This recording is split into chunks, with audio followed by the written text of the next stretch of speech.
next snippet / story. We got some updates coming to some games, and we also got some knockoffs of those games. Updates and knockoffs. Level 5 believes that Yokai Watch 2 will turn the series into a smash hit in the U.S. And then there's another, I don't think that'll happen. Yeah, I think with Sun and Moon coming out, there's no reason to be hyped for Yokai Watch. Like, that's the problem, it didn't. Unless the Netflix series helps, what we've talked about in the past. Once again, look for a previous snippet on that over on youtube.com/Koppai Gaming, or I don't know what episode it is. We talk about it. It didn't resonate in the West at all. Yeah. Well, I think one of the problems with Yokai Watch is, like, think of Digimon, and it's like, I think Pokemon was just a rare success, just one of those things that just, you can't predict it, you can't do it again, it just happened at the right time.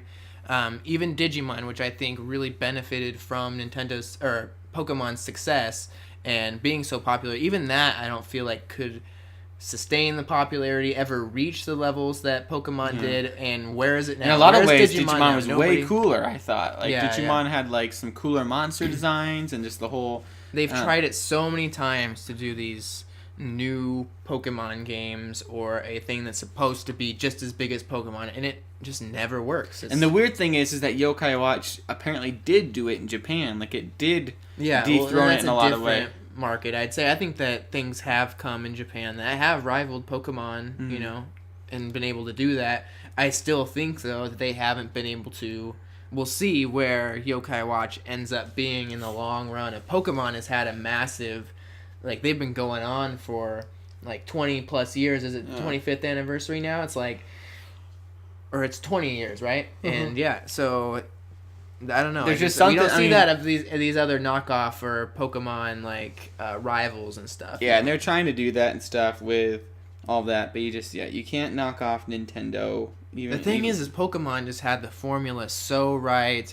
Nobody makes Pokemon like Pokemon. The designs sell to people. Pikachu. Yeah, the yokais have never really appealed to me. And like you look at the Yokai Watch cover art, and to me it just looks like a big conglomerations of monsters, which I don't have a connection to either of them. So maybe that's why. But you look at especially like the original Pokemon posters with all the Pokemon options. It was just like such a good cast of creatures to gather and collect. Like there's like this realism to it, but also this fantasy element to it where you just want to be a kid that collected them all. And I don't want to go collect all the yokai. Like I don't. Well, and also something about the story of yokai. I feel like Pokemon has a very human, feel to it, where the yokai series seems to take place almost in an alternate sort of universe where these creatures kind of live alongside people in like a different way, though, like where they actually are part of the world.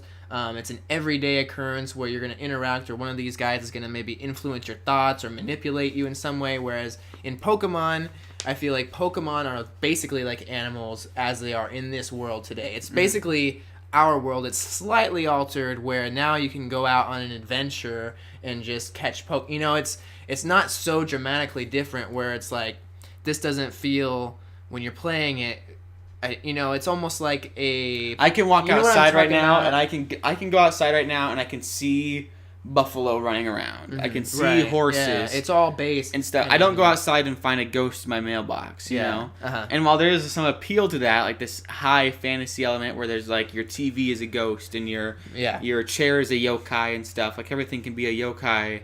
Like I see, like for kids that could be a big appeal.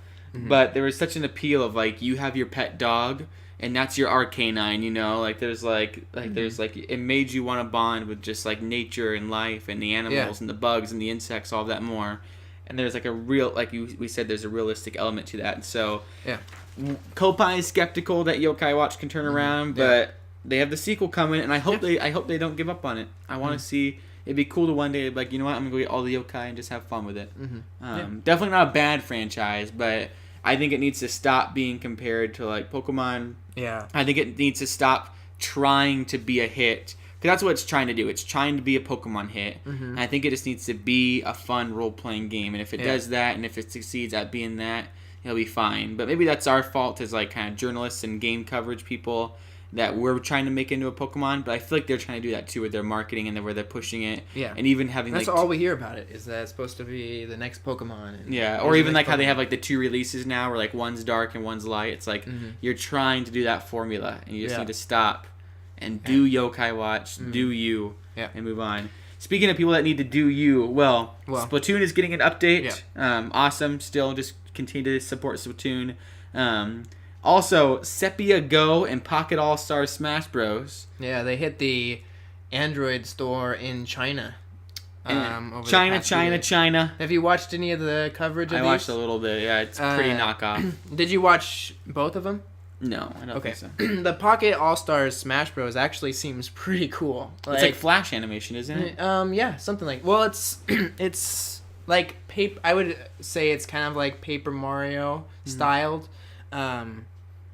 Where it is flashy. It's what it is it's like basically looks like Super Splash Brothers. Or whatever that is. It was, the sprites are all like super well done. It's all like really high quality, almost directly ripped from Nintendo. It seems like the backgrounds are ripped, all the icons and sprites. Only they did some really good like custom animating for some of these characters. I'm not sure how they exactly did it, but Sepia Go definitely looks like absolute crap. I don't know if you watched some of that footage, but it was super slow. What I was impressed with Sepia Go is just like, that's really crazy that they were able to... They really made a Splatoon like ripoff. You can become a squid and go through your ink. You lay down on the mobile ink. phones. Yeah, nice. It's the only thing is that it's super slow. It is, that being super slow. It's like 2 people on a game.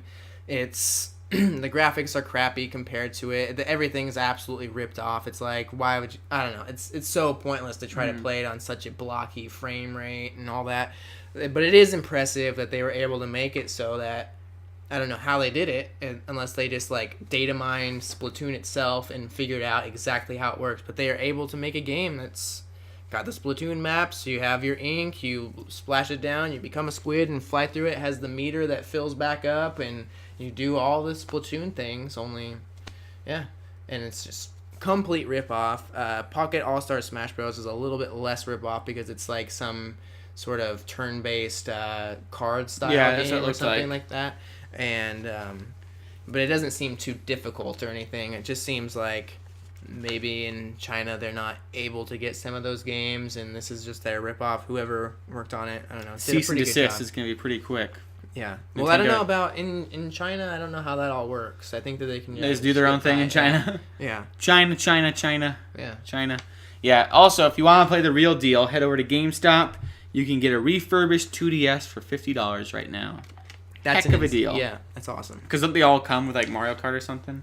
I'm not sure if the refurbished even still, if you want one with Mario Kart, I think that's like $70. So the eShop alone on the 3DS and 2DS, I would say, is filled with $1.99 games and free to play games and all that kind of stuff. That if you get a 2DS, you at least have Shuffle on there. You at least have Pokemon. What's that one?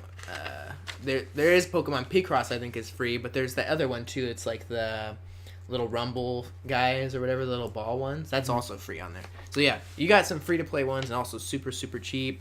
And also, if you play Miitomo, probably got some coins that you could get. Yeah, Miitomo's so fun. They just released a new update for that as well. They redesigned it where now, instead of having someone's face up in the talk bubble, it shows their answers right away in the talk bubble. So it's very streamlined. There's other additions and changes. Plus, I think the Zelda Miitomo drop is about to run out.